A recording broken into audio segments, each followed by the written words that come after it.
La primera brecha apareció de madrugada. Apareció en un edificio antiguo, de esos que ya tienen tantas brechas que uno ni se da cuenta.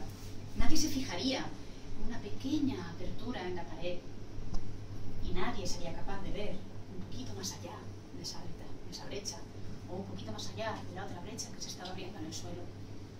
Nadie podría ver o sentir cómo la grava estaba inquieta debajo del suelo. La segunda brecha apareció en la planta subterránea de unos grandes almacenes, en el garaje. Y claro, como eran las 6 de la mañana, allí todavía no había ningún coche. Así que nadie pudo presenciar como el suelo de repente se abría.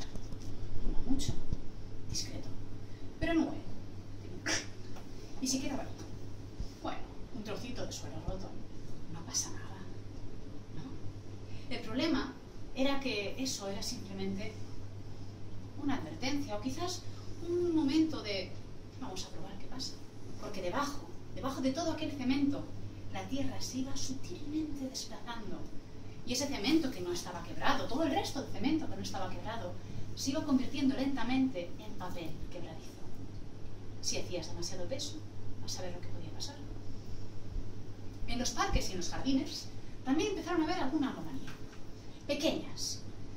Hubo un momento en el que en la arena de los parques empezaron a haber hoyitos, pequeños agujeros, ¿no?, diminutos, un poquito más grandes algunos, pero bueno, cualquier otra persona hubiese pensado, nada, pues los restos de algún juego infantil, ¿no? El problema es que eran, insisto, a las 6 de la mañana y allí normalmente, como mucho, un corredor adicto al deporte que está paseándose entre esas plantas maravillosas que están infectadas de asfalto y polución, pero son plantas. Y sí, allí estaban. Después llegaron los pequeños cráteres, pequeñas montañitas con un agujero de la forma de un hurón, ¿no?, del tamaño de un hurón, y claro, todos los jardineros pensarán, mira, qué gracioso, un animalito que no sabe dónde encontrar su casa, y fueron rastrillando la arena, y claro, uno normalmente hace su trabajo y no mira para atrás. Si se hubiesen fijado en el suelo, se iban abriendo de nuevo esos agujeros, porque había alguien que estaba empezando a estar cabreado, y no era precisamente ningún ser humano. Durante días, en las ciudades de todo el mundo, en pueblos, en cualquier lugar, se fueron abriendo brechas. El ser humano acostumbrado a ir a su rollo, en su ir y venir consumista, adictivo, de trabajo, venga a consumir, claro, no se fijaba en este tipo de tonterías. Por favor, mira, una grita en una pared, claro, será un edificio viejo, o la pintura que se ha salido, tonterías, nadie se fijaba. Y es esto, si se fijaban, pues claro, es que nadie lo ha pintado, ¿no? Y sí, durante unos cuantos días se fueron abriendo.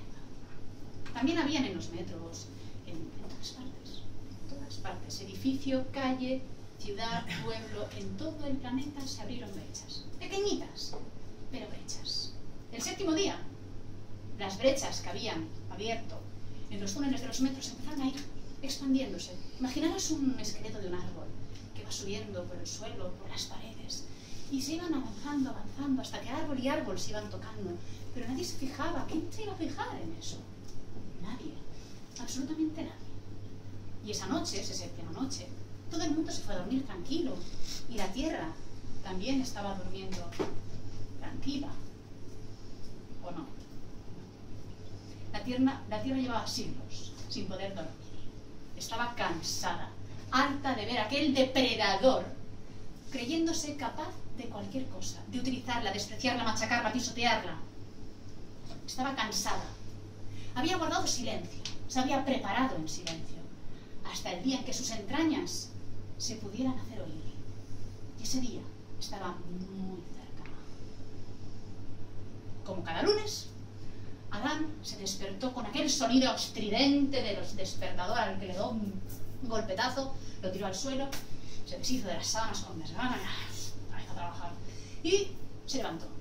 Y por primera vez notó la rugosidad de la alfombra, el tacto liso, pero con un pozo granuloso del suelo, y el tacto frío de las baldosas del baño. Era curioso que sus pies, por primera vez en toda su vida, estuvieran notando lo que pasaba en el suelo. Pero claro, él no estaba para notar lo que estaba en el suelo. Él simplemente se duchó, se tomó un café, un par de tostadas y salió a hacer autobús, como cada mañana, para ir a trabajar. Y como cada mañana, pues había unos cuantos barrenderos limpiando el suelo, sin comprender por qué leche las hojas, en lugar de irse a lo que vendría a ser el cubo, desaparecían por un agujero en el suelo, pero no sabían qué hacía ahí. Pero bueno, habían personas corriendo con sus cascos, ahí aislados del mundo, estudiantes abrazando la carpeta y paseadores de perro. Curiosamente, algo pasó, que todos los perros decidieron salir por patas, corriendo, locos, porque probablemente ellos sí que notaron. Y claro, todos los dueños corriendo, llamando a los perros, pero los perros no se giraban. Con aquella pereza y la gañota había puesto en el ojo, esperaba al autobús. Y cuando el autobús llegó, hizo el ademán de subir, pero no pudo. Y pensó, ¿qué pasa? ¿Se me ha dormido la pierna? No, miró hacia abajo. Y no vio sus pies. Estaban debajo del suelo. El pánico le pilló, empezó a hacer fuerza, pero no podía levantar los pies. Un hombre se acercó para ayudarle, para tirar de él. Y en ese momento en el que le estaba cogiendo la mano, ¡flash!, la tierra le agarró a él también los pies. Claro, los que estaban allí cerca pensaron, Dios mío, el ayuntamiento le ha vuelto a cagar, va a haber ahora otro socavón y nos vamos todos abajo. Así que se apartaron. Claro, el del autobús pensó lo mismo. Dijo, vamos a avanzar porque esto no puede ser. Pero no pudo avanzar, porque justo delante había una brecha grande. Pensó, bueno, doy marcha atrás, pero no, había otra brecha ahí detrás.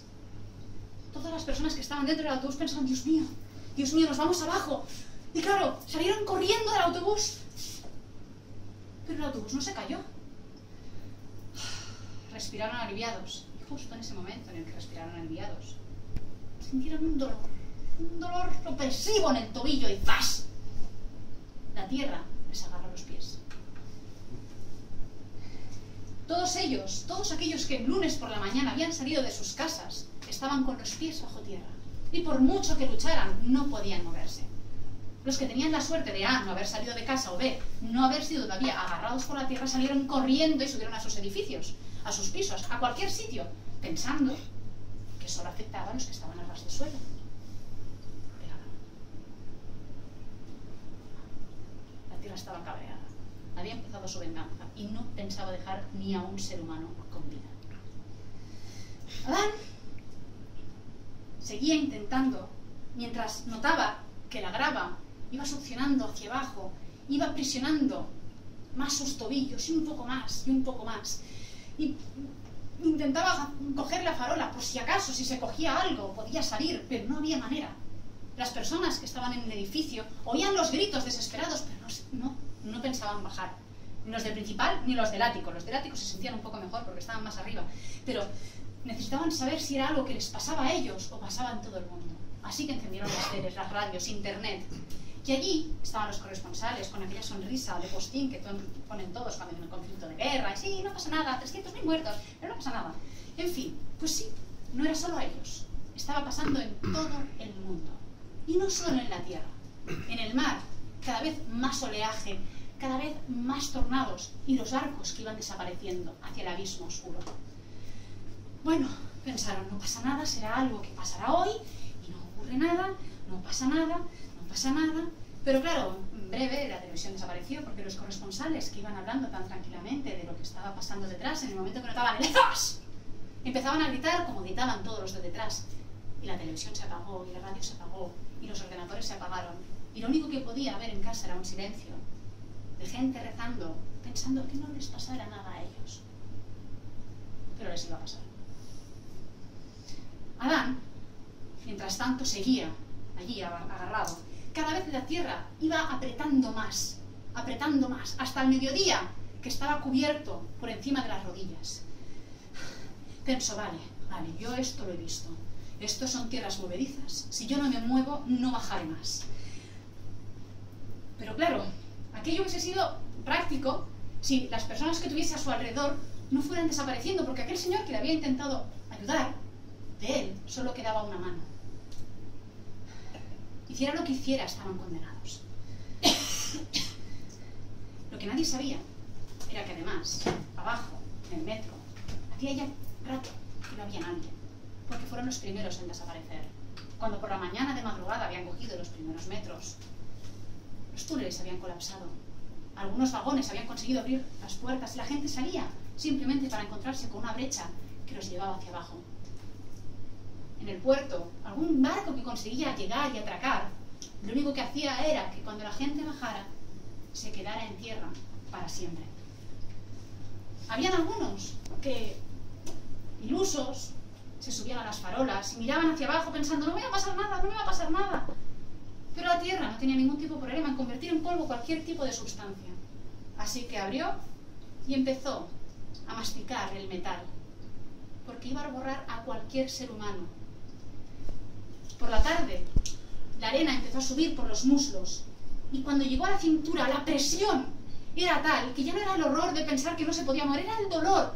Y empezó a gritar, Adán empezó a gritar, y toda la calle se llenó de gritos desesperados, y de gente gritando y llorando, intentándose agarrarle de al lado, pero no había manera, porque nadie llegaba, porque quien intentaba abrazar la mano desaparecía. Y nadie bajaba a ayudarles, porque cualquier persona que bajara se quedaría allí.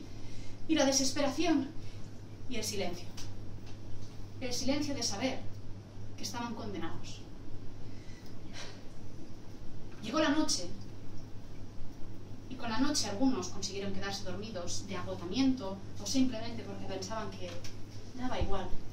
La gente que estaba en las casas no se movió. Sabían que quizás pasaba todo y ellos se salvarían. Pero la tierra pensó que un edificio básicamente está hecho de polvo. Polvo compactado, pero polvo.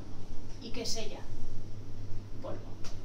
Así que empezó a mover los cimientos de los edificios, generando terremotos, y la gente no sabía si quedarse en casa o salir corriendo. Algunos salían y corrían y corrían, e intentaban no pararse, pero en algún momento tendrían que pararse. Y allí estaría la tierra, esperando. Así que, cuando Adán abrió los ojos, pensó por un instante que quizás había sido un sueño. Pero no. Ante él estaban las ruinas de lo que había sido su ciudad. Algún edificio aún se mantenía en pie y veías a alguien mirando por la ventana horrorizado. Pero sobre todo lo que habían era cada vez más personas enterradas, hasta las piernas, hasta la cintura, hasta la barbilla, gritando, pidiendo socorro. Otros simplemente en silencio, sabiendo que no podrían hacer nada. En ese momento, Adán notó como la tierra ¡zas! Subía más y le apretaba los pulmones. Por un instante pensó que quizás, si le apretaba suficiente, se quedaría sin aire, se desmayaría y no pasaría nada. No sentiría aquel horror de aquellos ojos que veía, que le habían llegado ya a la barbilla, y sabía lo que le esperaba, y no quería, podría dejar de respirar. Pero sus pulmones seguían luchando, y respiró, y por primera vez notó todos los aromas que nunca había apreciado. Y lentamente fue subiendo un poco más la arena. Él, que claro, había intentado agarrarse a las farolas, a cualquier sitio, cuando la tierra le llegó a los hombros, se quedó con aquellas dos columnas de carne débil, vulnerable, que es lo que somos ante la tierra, aunque nos creamos que no. Y lentamente la tierra fue subiendo. Hubo un momento en el que Adán pudo ver aquel asfalto en el que él tan poderoso se había sentido con su coche a todo volumen, a toda potencia. Ahora que lo veía tan de cerca, ahora que sabía que esa iba a ser su silenciosa lápida, ya no le pareció tan bonito. Cuando la tierra le llegaba a la boca y ya sabía que en breve no podría respirar, Adán empezó a llorar en silencio, mientras la arena subía y subía y se humedecía, y lo único que quedaba de Adán era una mano, inerte, impotente, como se había sentido la tierra durante años, hasta que decidió actuar y acabar con ellos.